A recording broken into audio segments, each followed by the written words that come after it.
La noche de brujas es una de las tradiciones más antiguas del mundo, ya que toca un elemento esencial de la condición humana: la relación entre los vivos y los muertos. Cada civilización registrada ha creado alguna forma de observancia ritual centrada en lo que le ocurre a una persona cuando muere, a dónde va y cómo los seres vivos deben honrar mejor a los que han muerto o responder a los muertos que parecen no querer o no poder seguir adelante. Hoy en día, países de todo el mundo celebran a la muerte, la magia o el misticismo, de una forma u otra. Desde el Día de los Muertos en México hasta el Día de la Limpieza de Tumbas en China. La observancia moderna del Halloween en países como los Estados Unidos y Canadá, donde la tradición es más popular, comparte esta antigua tradición, aunque algunos aspectos de la fiesta son relativamente recientes y otros se remontan al festival celta del Samhain.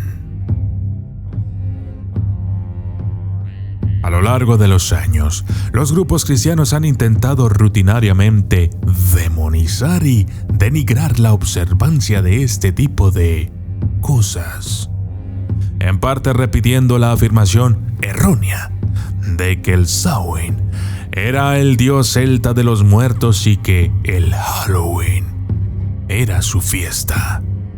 Este error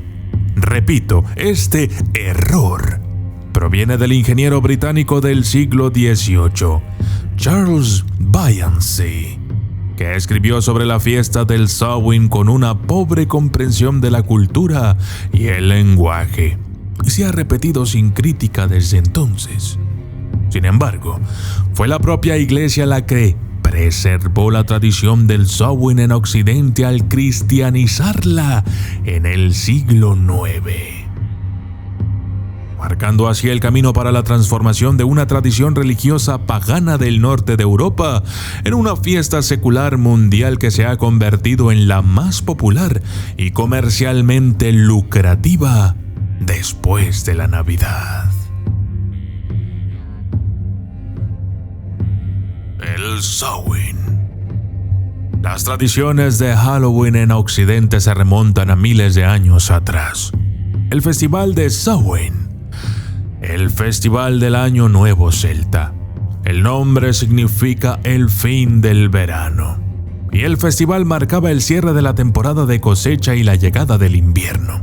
Los celtas creían que el velo entre los mundos de los vivos y los muertos era más delgado en esta época del año, y así los muertos podrían regresar y caminar donde habían estado antes. Además, aquellos que habían muerto en el último año y que, por alguna u otra razón, no habían avanzado, lo harían en este momento y podrían interactuar con los vivos. Se sabe muy poco de los rituales del antiguo Samhain, porque la Iglesia lo cristianizó, como en muchos festivales paganos, y la información disponible proviene de los monjes irlandeses que registraron la historia precristiana de su pueblo, así como de otros escribas cristianos que denigraban los ritos paganos. Parece, sin embargo, que este tipo de observaciones incluía abastecerse de provisiones para el invierno, sacrificar el ganado y deshacerse de los huesos en fogatas de huesos, que, con el tiempo, llegaron a conocerse como hogueras. Había reuniones de comunidades para festejar y beber mientras esto ocurría.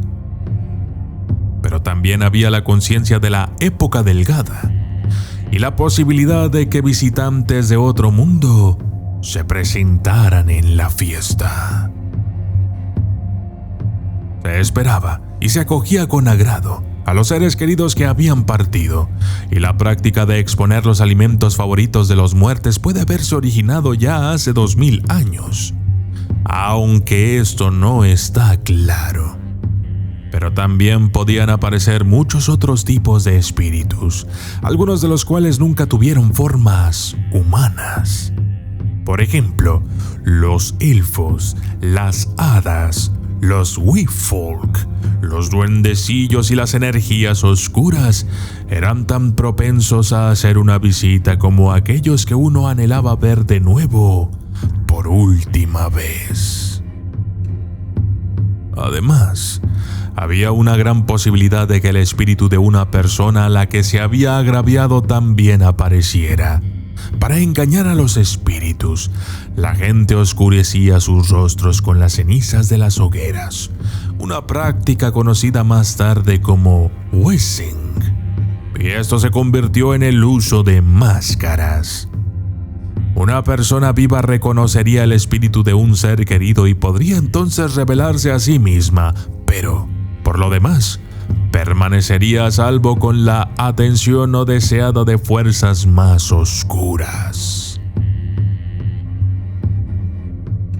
La víspera de Todos los Santos. Se desconoce cuánto tiempo hace que estos rituales se incluyeron en la observancia del Samhain, pero es probable que alguna forma de ellos estuviera en su lugar cuando el cristianismo llegó a Irlanda en el siglo V de nuestra era. La colina de Tlactka, o Colina del Barrio, en el condado de Meath, fue el lugar de la hoguera encendida alrededor del 31 de octubre, señalando el comienzo de las festividades del Samhain, cuando fue respondida por el fuego mucho más prominente del sitio neolítico de la Colina de Tara. Los arqueólogos del Colegio Universitario de Dublín han datado los movimientos de tierra excavados en el año 200 de nuestra era, pero señalan que estos son solo los últimos desarrollos de un sitio utilizado por primera vez para fuegos ceremoniales hace más de 2000 años. La cristianización de los símbolos paganos, templos, festividades, leyendas e iconografía religiosa está bien establecida y se aplica al festival de Samhain, así como a muchos otros. El Papa Bonifacio IV había establecido el 13 de mayo como el Día de Todos los Santos, una fiesta para celebrar a los santos que no tenían un día propio. En el siglo VII después de Cristo, cuando consagró el gran templo pagano del Panteón de Roma a Santa María y a los mártires cristianos. Pero en el siglo VIII, el Papa Gregorio III trasladó la fecha de la fiesta al 1 de noviembre. La motivación de este cambio aún se debate. Algunos estudiosos afirman que se hizo intencionadamente para cristianizar el Samhain, convirtiéndole en la víspera de Todos los Santos, lo que es muy probable ya que el cambio sigue el paradigma cristiano establecido de redimir todo lo pagano en un esfuerzo por facilitar el proceso de la conversión de una población determinada.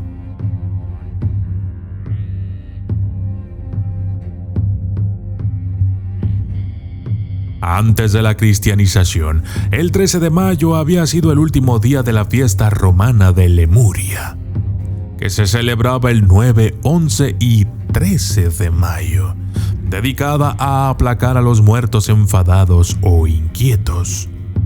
La fiesta se desarrolló a partir de un par de observancias celebradas a principios del año. Parentalia, que honraba los espíritus de los antepasados, el 13 y 21 de febrero, y Feralia, que honraba los espíritus de los seres queridos perdidos, el 21 de febrero. En Feralia, los vivos estaban obligados a recordar y visitar las tumbas de los muertos y dejarles regalos en forma de granos, sal, pan empapado en vino y coronas, acompañadas de pétalos de violeta. Otras influencias en el desarrollo. Al igual que con Parentalia, Feralia, Lemuria y muchos otros, así fue con Samhain. Anteriormente, la fiesta de Samhain se asociaba con todos los que habían pasado antes, con la tierra, con el cambio de año, y esta transformación estaba marcada por la celebración y las actividades comunales.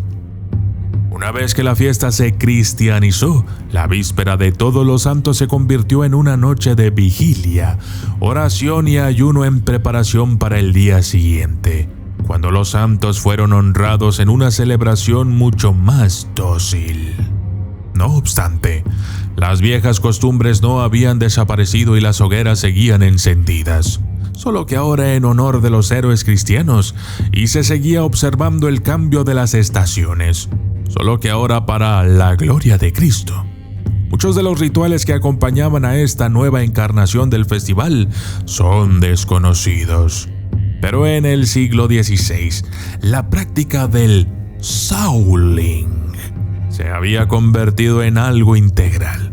Los pobres del pueblo o la ciudad iban por ahí llamando a las puertas pidiendo un pastel de alma, también conocido como el pastel de alma masa o cambio de oraciones.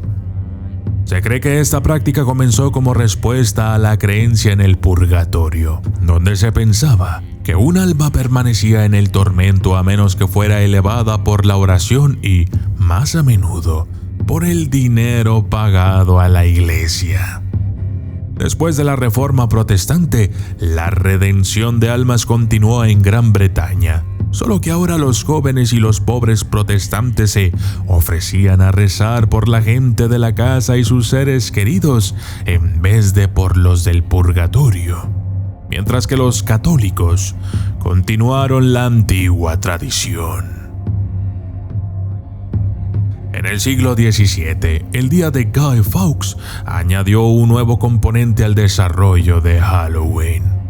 El 5 de noviembre de 1605, un grupo de católicos disidentes trató de asesinar al rey James I de Gran Bretaña en un intento conocido como el Plan de la Pólvora. El intento fracasó y uno de los miembros del grupo, Guy Fawkes, fue atrapado con los explosivos bajo la Cámara de los Lores y, aunque tenía co-conspiradores, su nombre se unió a la trama. El día de Guy Fawkes fue celebrado por los protestantes de Gran Bretaña como un triunfo sobre el papado, y el 5 de noviembre se convirtió en una ocasión para los sermones anticatólicos y el vandalismo de los hogares y negocios católicos, aunque oficialmente el gobierno afirmó que era una celebración de la providencia que perdonaba al rey. La noche anterior del día de Guy Fawkes se encendieron hogueras y figuras impopulares, a menudo el Papa, fueron colgadas en efigie mientras la gente bebía, festejaba y encendía fuegos artificiales. Los niños y los pobres iban de casa en casa, a menudo con máscaras, empujando una efigie de Guy Fawkes en una carretilla y pidiendo dinero o regalos.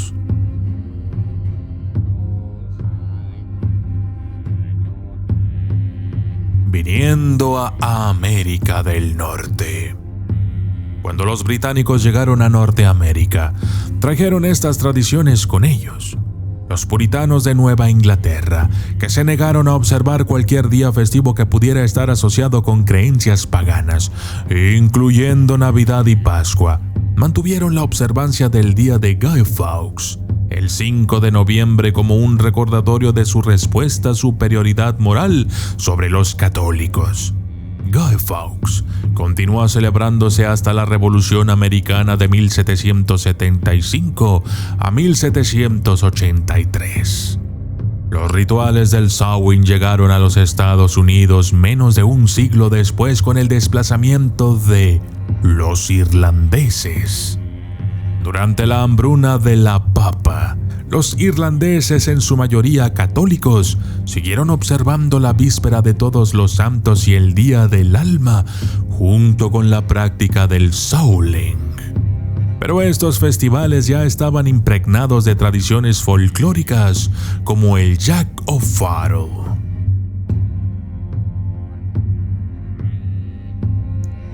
Desarrollos posteriores. El gato de la linterna se asocia con el cuento popular irlandés del tacaño Jack, un astuto borracho y estafador que engañó al diablo para que lo expulsara del infierno, pero que, debido a su vida pecaminosa, no pudo entrar al cielo. Después de su muerte, vagó por el mundo llevando una pequeña linterna hecha de nabo con una brasa al rojo vivo del infierno dentro, para iluminar su camino. Los eruditos creen que esta leyenda evolucionó a partir de los avistamientos de gases de voluntad, pantanos y ciénagas que brillaban en la noche. En la víspera de Todos los Santos, los irlandeses ahuecaron nabos y los tallaron con rostros, colocando una vela en su interior, de modo que mientras se soulaban, en la noche en que el velo entre la vida y la muerte era más delgado, estuvieran protegidos de espíritus como el tacaño Jack. Lo básico de Halloween estaba ahora en su lugar, con la gente yendo de casa en casa pidiendo dulces en forma de pastelillos de alma y llevando linternas de gato. Poco después de su llegada a los Estados Unidos, los irlandeses cambiaron el nabo por la calabaza como su linterna de elección, ya que era mucho más fácil de tallar. El día de Guy Fawkes ya no se celebraba en los Estados Unidos, pero algunos aspectos del mismo se vinculaban a las fiestas católicas de octubre, especialmente el vandalismo, solo que ahora era indiscriminado. La casa o el negocio de cualquiera podía ser objeto de vandalismo alrededor del 31 de octubre. En el pueblo de Hiawatha, Kansas, la mañana siguiente a la fiesta de Halloween de 1912, una mujer llamada Elizabeth Cripps se cansó de que su jardín y todo el pueblo fueran objeto de vandalismo una vez al año por parte de los niños o adolescentes que llevaban máscaras y, utilizando inicialmente sus propios recursos, organizó una fiesta en 1913 para los jóvenes, en la que esperaba cansarlos lo suficiente para que no tuvieran energía para la destrucción. Sin embargo, subestimó su determinación y la comunidad fue objeto de actos de vandalismo como de costumbre. En 1914, involucró a todo el pueblo, trajo una banda, organizó un concurso de disfraces y organizó también un desfile, y su plan funcionó. Gente de todas las edades disfrutó de un Halloween festivo, más que perturbador. Las noticias de su éxito viajaron fuera de Kansas a otros pueblos y ciudades que adoptaron el mismo curso y establecieron fiestas de Halloween que contenían concursos de disfraces, desfiles, música, comida, baile y golosinas acompañadas de aterradoras decoraciones de fantasmas y duendes. Aunque a veces se cita a la señora Cripps como la madre de la noche de brujas moderna, esto no es del todo cierto, ya que ella no instituyó la práctica de ir de puerta en puerta pidiendo golosinas. Esta tradición tenía unos cuantos siglos de antigüedad cuando organizó su primer evento. No obstante, la visión original de la señora Cripps sí influyó en la forma en que la gente de América celebra Halloween. Y la fiesta de Halloween en Hiawatha, Kansas, sigue celebrándose anualmente junto con los muchos festivales similares que inspiró. Sin embargo, la fiesta como distracción de la destrucción no se extendió por todo el país y, en el decenio de 1920, la llamada Noche de las Travesuras se había convertido en un grave problema, no solo en los Estados Unidos, sino también en Canadá. No está claro cómo exactamente la práctica de destruir la propiedad de las personas en la noche del 31 de octubre se transformó en ir de puerta en puerta pidiendo caramelos a cambio de dejar un hogar en una sola pieza. Pero ya estaba establecida en Canadá en 1927, cuando un artículo de un periódico de Blackie, Alberta, Canadá, presentó una historia sobre niños que iban de puerta en puerta de esta manera, y es la primera aparición conocida en la prensa de la frase truco o trato. A los niños se les daba dulces y estos dejaban en paz al propietario y a su casa. Esta tradición continuó en América del Norte durante la década de 1930, pero luego fue interrumpida por la Segunda Guerra Mundial debido a la ración de azúcar que redujo drásticamente el suministro de dulces y resurgió a finales de la década de 1940. La tradición familiar de hoy en día data de la década de 1950 y se ha ido popularizando en otros países. Sigue siendo el mismo paradigma básico. Hoy en día, Halloween no se asocia generalmente con ninguna religión o tradición en particular y se considera comúnmente como una fiesta comunitaria secular, centrada principalmente en los jóvenes y niños, y una bendición para los negocios que ofrecen dulces y decoraciones, así como para la industria del entretenimiento que suele lanzar películas en estas fechas, especiales de televisión o libros sobre temas paranormales. Por cierto, también para los canales de YouTube. El tema central. Para muchos neopaganos y wiccanos de hoy en día, el día festivo sigue siendo observar, tan de cerca como sea posible, como lo fue en el pasado. El tema central de Samhain era la transformación. El año pasaba de los días claros a los días oscuros. Los muertos cruzaban a la tierra de los vivos o se trasladaban al otro lado. La gente se disfrazaba de otras entidades y las entidades podían aparecer como personas. Los animales eran sacrificados y convertidos en alimentos, mientras que los granos, frutas y verduras se transformaban de forma similar para su almacenamiento en invierno y la madera y los huesos se elevaban en las llamas de las hogueras como humo. La transformación sigue siendo fundamental para la observancia de la Noche de Brujas.